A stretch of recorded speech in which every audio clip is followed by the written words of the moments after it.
Nellie reminded God about all his promises in the Bible, about his words that said, "Knock, and the door shall open. Seek, and you will find. Ask, and it shall be given to you." Nellie didn't know where she was getting it all wrong. For years, she had prayed, sought, and asked, yet her prayers were not answered. Perhaps she was not getting it right, Nellie reasoned, or perhaps God was partial. He chose the people he answered their prayers to. Was God like politicians? Was he? Those that never carried out their promises. Those that always said what they couldn't do. Sure, he might be one of them.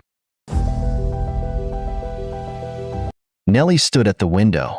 Her elbow rested on the window protector, her eyes fixed at the bright moon while with her mind she counted the numerous sparkling stars above the sky. She wished she had magical powers, powers to solve her unending sorrow. She had been waiting for a shooting star. As a child, Nellie's mother had told her many things about shooting stars. The magic behind shooting stars. When you scream luck, luck at the sight of shooting stars, you will experience something good the next day. Her mother would always say. But for years Nellie had screamed her lungs out. Yet nothing happened. The condition of her mother remained the same. Nellie still believed that one day what her mother had told her about shooting stars would happen. The same way she believed all her mother's words even in her present condition. Nellie had prayed all the prayers she knew how to pray. She had also joined different prayer ministries, all because of her mother's condition. Some of those who called themselves men of God ended up extorting the little money she had from her. Being the first child and the first daughter of the family made everything difficult for her. One day, she found herself kneeling in front of the church altar weeping. All she asked God was why he had rejected her. She had done all the things she was advised to do. Her mother's condition was what consumed the better part of her salary. One night at the secret of her room, Nellie questioned God. She asked God why he had chosen not to hear all her prayers. Why had God hardened his heart against the prayers of the fatherless children? She reminded God about all his promises in the Bible, about his words that said, "Knock, and the door shall open. Seek, and you will find. Ask, and it shall be given to you." Nellie didn't know where she was getting it all wrong. For years, she had prayed, sought, and asked, yet her prayers were not answered. Perhaps she was not getting it right, Nellie reasoned, or perhaps God was partial. He chose the people he answered their prayers to. Was God like Nigerian politicians? Was he? Those that never carried out their promises. Those that always said what they couldn't do. But even as all these were going through her mind, Nellie knew that God was neither partial nor politicians.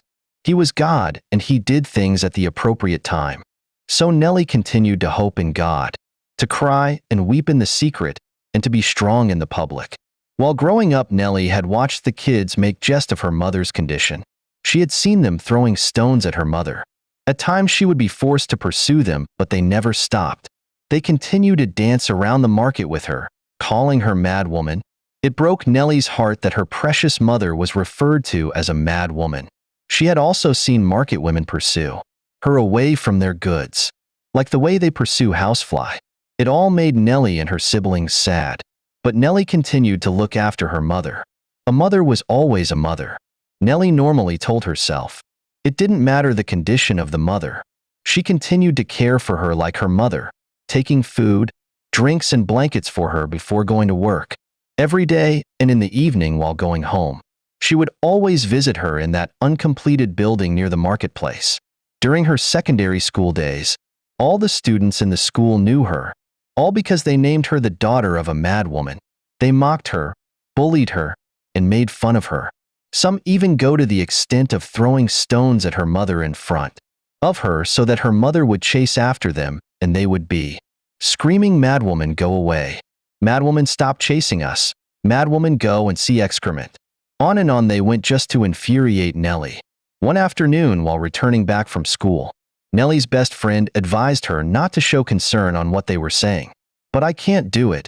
She is my mother." Nellie replied, "I know and I understand, Nellie, but you have to understand also that they are doing it to shame you, to make you angry." Nellie's friend said, "I don't know what they want to achieve and I don't care. All I know is that I won't stop showing concern or visiting my mother because they call me daughter of a mad woman." That is what God wants and I have accepted it. Nellie's friend patted Nellie on the shoulder and nodded her head. One day God will heal your mother. If not because of anything else, but because of you, my friend. Nellie nodded her head in affirmation and smiled. All the things people did pained Nellie, but the one that shattered Nellie's heart was the day she went to visit her mother on one hot afternoon. Then she met her mother sleeping, shivering on the floor. Nellie's heart jumped into her stomach, and without minding the rag her mother was wearing, she lifted her up from the floor, pressing her against her body. "Mom, what is wrong with you?" Nellie asked. Her mother's teeth clicked against each other. She stared at Nellie without a word.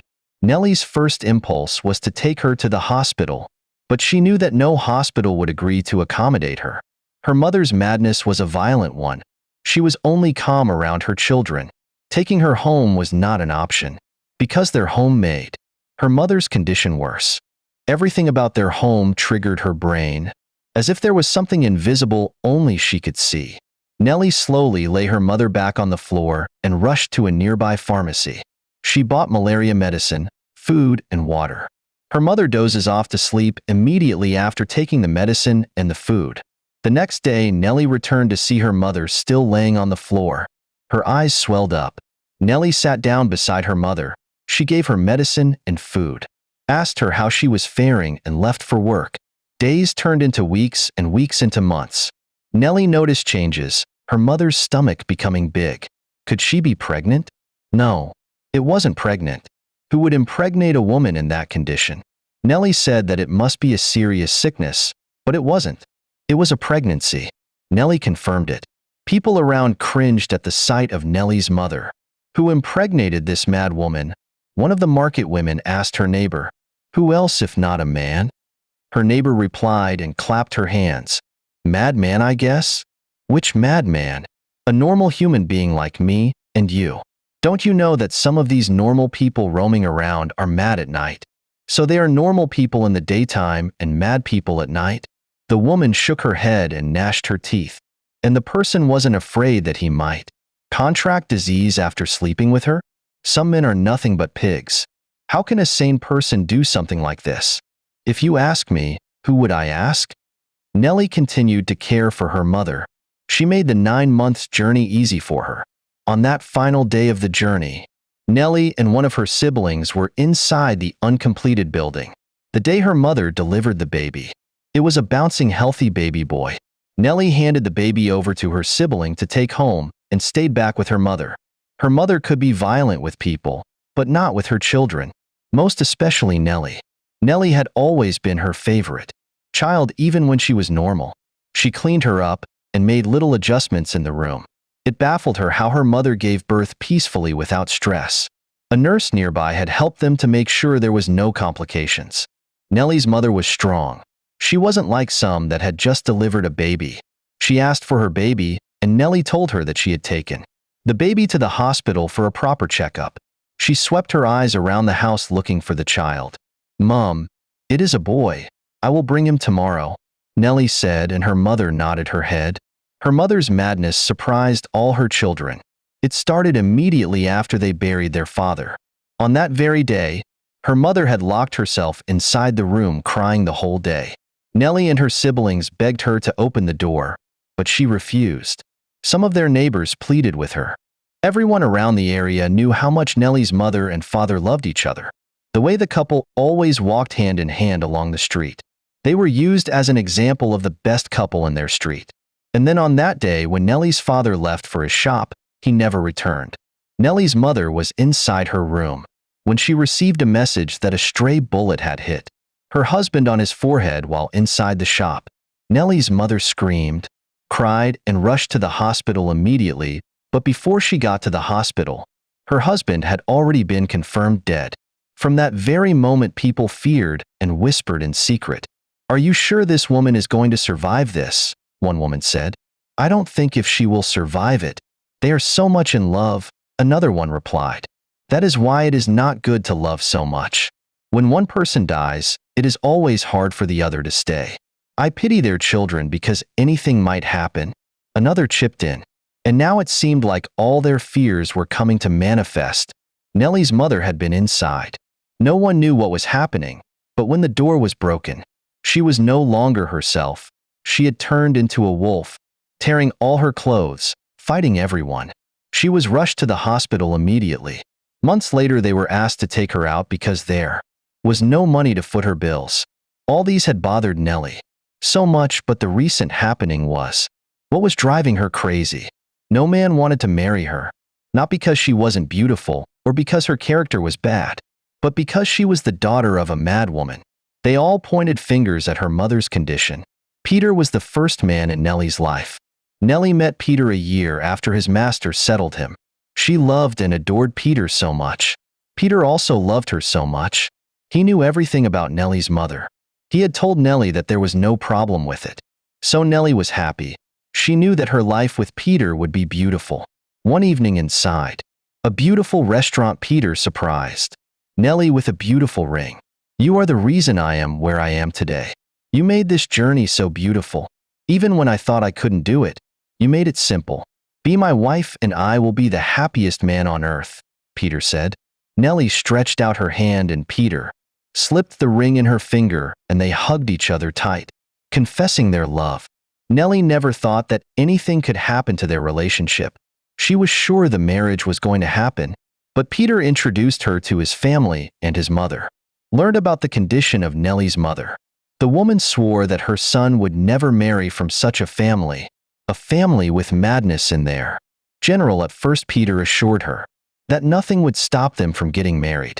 He was going to fight for their love. After all, it was his marriage, not his mother's own. Nellie believed him. She clung to his words. She had done many things for Peter, and she knew that Peter wouldn't leave her. But one particular evening, Peter's call showed that his fight wasn't fruitful. "Nellie, I love you," Peter said to Nellie on that day over the phone. Nellie didn't think about anything. She knew that Peter loved her. So she smiled and said, "I love you too." Peter coughed and began. "Nellie, I have been trying to convince my mother over this matter, but she refused. See, I love you, but I also love my mother. My mother is my everything. She has been there for me and my siblings."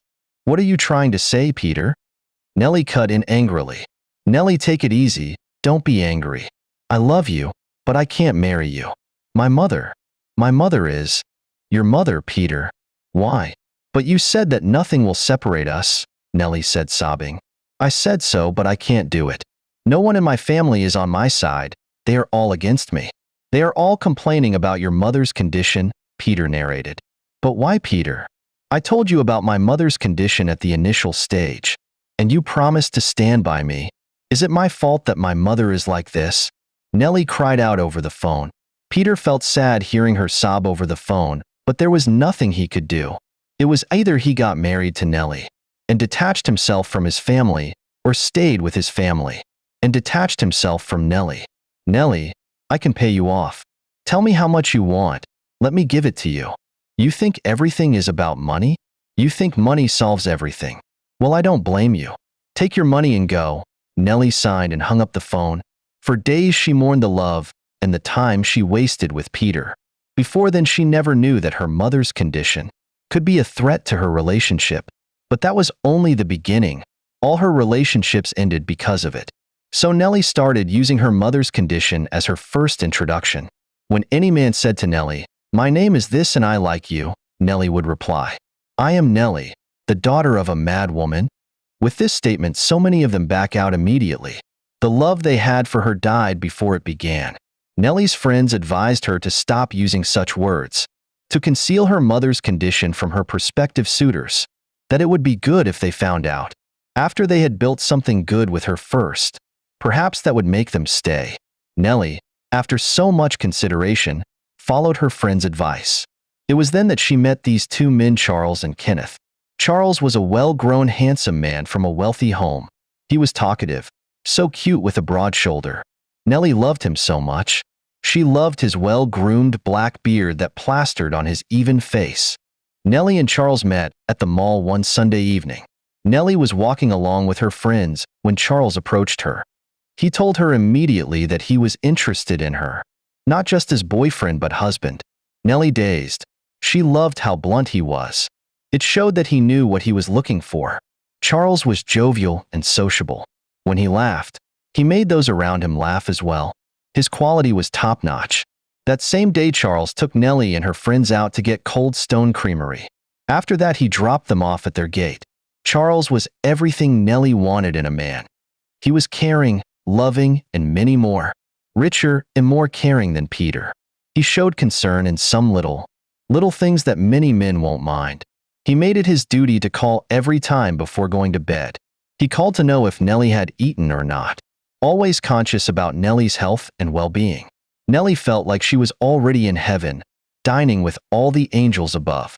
Her friends told her that there was no other heaven apart from the one she was experiencing. Nellie and Charles clubbed every weekend. She visited Charles all the time, including in his office. It was an open relationship, and the most beautiful part of it all was the way Charles showcased her to all his friends with the sweetest caption, "Meet my wife-to-be, Nellie." At the mention of this, Nellie's heart would always swell up, reaching to the sky. Who was she that God just blessed her with a spotless man like Charles? But even as Nellie enjoyed all these, there was something heavier gnawing her heart, squeezing those happiness of her, and that was her lies and deceit. She had not told Charles about her mother. Every night Nellie prayed for God's grace. She couldn't imagine life without Charles. There won't be any life without him. Such life would be empty. Charles had introduced her to luxurious shopping, big men clubbing and other things. With Charles, she had entered where she wouldn't have entered on a normal ground, associated with people that mattered in the society. But even as she tried to convince herself that Charles was a good man and would understand her plight, those monster thoughts kept on reminding her that Charles was no different from other men, from Peter. Didn't Peter promise to stay by her side? Did he not vow to marry her? Didn't he even propose to her? The only difference between Charles and others was that those people knew about her mother, but Charles didn't know. "I think I should tell Charles the truth," Nellie said to her friend as they were washing their clothes at the back of the house. "Truth about what?" her friend asked curiously. Nellie exhaled gently. "Truth about my mother. I think I should let him know about my mother's condition." "Nellie, what are you saying? Why do you want to destroy this beautiful relationship with your own hands?" "See, Gloria, there is no relationship here. All these are infatuation. They will be in a relationship only when Charles accepts who I am. I am going to tell him about it. I don't want to build this mansion on a rocky hill like I did with Peter. It is better I do it now." "I understand, Nellie, but I am afraid," her friend muttered, her voice sorrowfully. "Afraid over what?" Nellie cut in. "I am afraid that Charles might break up with you. I don't want that. Nellie, I hope you can continue to play along without revealing your mother's condition to him." "Play along till when?"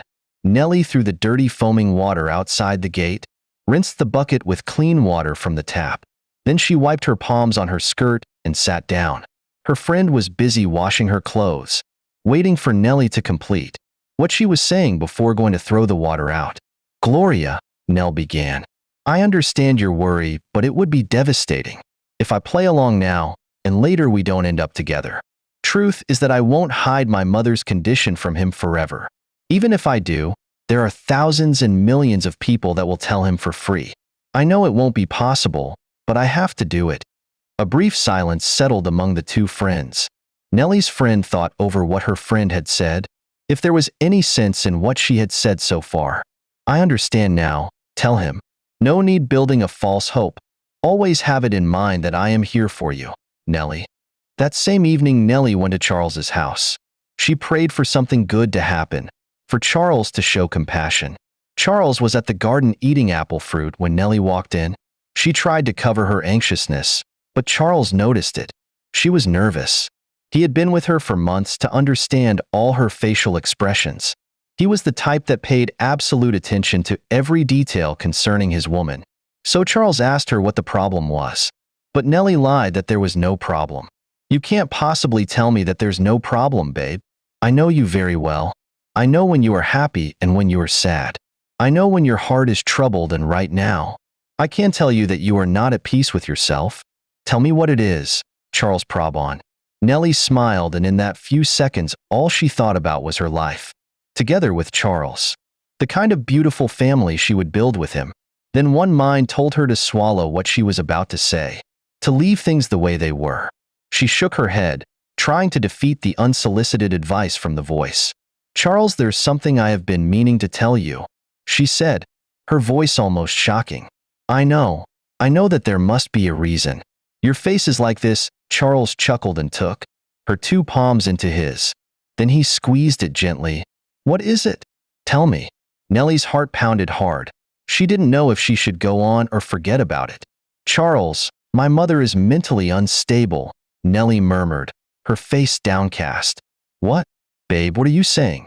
Why are you speaking like—" "What I said is that my mother is mad.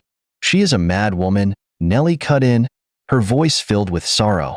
Slowly Charles's palms pulled away from Nellie's own. He stared perplexed.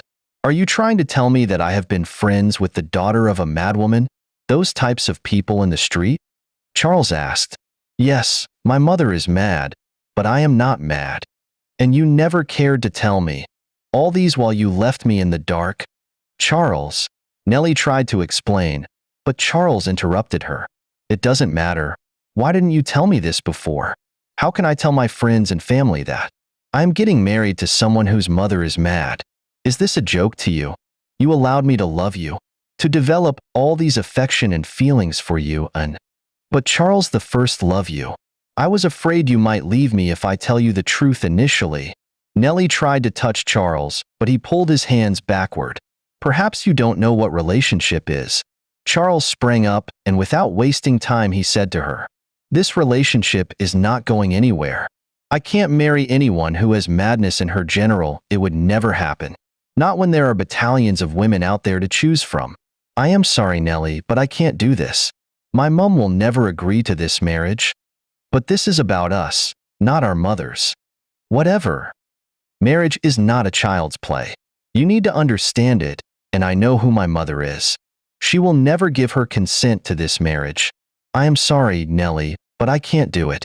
Nellie's mind drifted off to the day Peter broke up with her. It was also about his mother, not about him. Why did mature men care so much about their mother when it came to marriage? Why must their mother have the final say? Now, Charles wasn't even talking about himself, but his mother. "My mum this, my mum that." Nellie tried so hard to stifle her tears. She nodded her head, took her black handbag from the table, and turned to him. "You don't need to be sorry, Charles, I understand. It is not your fault. It is my cross, and I must carry it diligently. Thanks for the love and affection you showed to me." Nellie sprawled out on the floor of her room, crying her eyes out, asking God why. Why had he forsaken her? Why had he decided to take her happiness away? Did it mean that he was no longer alive, or that he was no longer on his throne? She had waited for so long for God to answer her all the prayers. She had been praying, but instead of answering her prayers, he would punish her more. Why would he bring those men to her if he knew that they weren't going to stay? Nellie's anger was not on Charles. She harbored no grudges against the young man, because she knew it would happen. His mother would never agree, like he said. The only one she blamed for her misfortune was God. Yes, God. He had the power to change her mother's condition. He had the power to make those men love her despite her mother's condition. But he didn't do it. He had allowed her heart to be pierced again, shattered like a broken bottle. Her friends and her roommate consoled her. They made her forget her worries. But Charles was never forgotten. Nellie mourned her beautiful days with Charles. As days went on, everything about Charles began to fade one by one. No need to cry over spilled milk, she told herself, and began to gather her broken parts together. Then Kenneth came into her life. Nellie tried to tell him the truth on time, but her friend dissuaded her. "Don't be foolish. Don't you want to get married?" her friend chided her. At that point, Nellie didn't know what was wrong and what was right. All she wanted was to settle down with a man. She wanted a family of her own. So after so much consideration, she decided to do as her friend told her. Kenneth was a good man, but not up to Charles's quality. He was the jealous type, so insecure and manipulative, the type that would always want to know the way about of their women, where they were and who they were with. Every day he went through Nellie's social media fields, looking for the kind of comments, she made for the day and the kind of posts she reacted to. At times he would call Nellie and tell her to pull a certain post down or to go and remove the comments she left on a post that didn't align with him. He had Nellie's phone password, and he made use of it when it pleased him. Nellie endured everything. All she wanted was a man to call her own, someone to love her. Nellie's friends were mad over his behavior. They said that Kenneth was a narcissist. They tagged him with all sorts of names, begging Nellie to leave the relationship. But Nellie refused. They emphasized mainly on the way he manipulated and controlled Nellie like a little baby. Because of him, Nellie no longer went out with her friends. Kenneth would always like to go with her. It was either Nellie was in her working place or alone in the house. He had also told Nellie that she wasn't going to work for anyone after marriage. Even though all his patriarch didn't suit well with Nellie, she had to accept them just for her own sake. As their relationship blossomed, Nellie decided to tell Kenneth about her mother's condition. Kenneth had already asked her to be his wife, though not with a ring. He did it like one local trader in Onitsha Main Market. "Nellie, I want to marry you," he said to Nellie one evening as they were strolling along the street. Nellie laughed out hard and said, "Is this how you ask a woman to marry you? Where is the ring?" "Which ring?" "That nonsense that they brought to us." "You want me to kneel down before a woman just because I want her to be my wife? An ordinary woman. I am a tilted man and I can't kneel for a woman," he said seriously. Nellie sensed pride and ego in his voice, or perhaps an insult. If not because of one thing, she wouldn't have spent a minute with such a man, but it was what it was. She had to accept it if that would solve her problem. So she swallowed hard, chuckled. "I will be your wife, Kenneth," Nellie said and draped her hand around his shoulder. Kenneth let out a thunderous laughter that shocked Nellie. Nellie stared at him with her mouth open. He clapped his hands again and again. Then he said, "I know you will marry me. Who wouldn't want to marry a man like me? I am a full spec. Many ladies wants me." Nellie felt her stomach rumbling in anger. Kenneth's foolishness gnawed at her heart. What type of man is she involving herself with? Nellie thought inwardly. I have told men to stop that foolishness. You must not kneel down to propose to a woman. Women are supposed to kneel before us and not the other way around. His words made Nellie angrier, but she tried her best to hide it. But today, Nellie was nervous, her heart pounding, her hands trembling. Kenneth wasn't a perfect man, or rather he wasn't the type of man she wanted. But a living ant was better than a dead lion. What if she lost him again? What if he didn't understand her? What if he failed to see things from her own point of view? As they sat in that eatery that very day, many what-ifs were running through Nellie's mind. The waitress came and served them well-garnished fried rice, chicken drumsticks, and non-alcoholic wine that Nellie had never seen. As they ate the food, Kenneth continued to talk.